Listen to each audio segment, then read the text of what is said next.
Hi viewers, green gram ஃபீல்டுக்கு வந்திருக்கோம். Green manure field.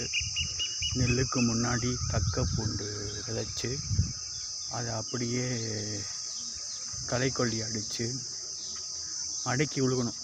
களைக்கொல்லி அடிக்கவும் அடக்கி உழுகணும், அதான் கான்செப்ட்.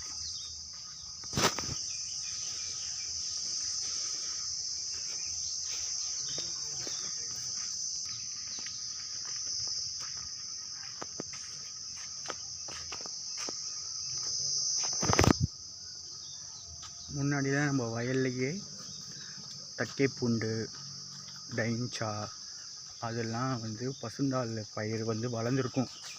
ஏன்னா நல்ல மண்ணுனால. ஆனால் இப்போது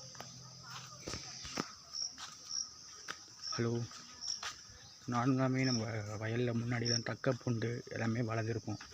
ஆனால் இப்போலாம் மண் மலடாயிடுச்சு, கெமிக்கல் யூஸ் பண்ணுறதுனால வளரதில்லை. அதனால் இப்போ என்ன பண்ணுறாங்க, தமிழ்நாடு அரசு தக்கை பூண்டு அதெல்லாம் விதைகளாகவே தராங்க. நம்ம நெல் விதை வாங்கும் போதே தக்கை பூண்டு மானியத்தில் கொடுக்குறாங்க. அப்படி மானியத்தில் கொடுக்குற விதைகளை முன்னாடியே விதைச்சி அது பூக்கிறதுக்கு முன்னாடி மடக்கி உழுதுறணும் தண்ணி கட்டி.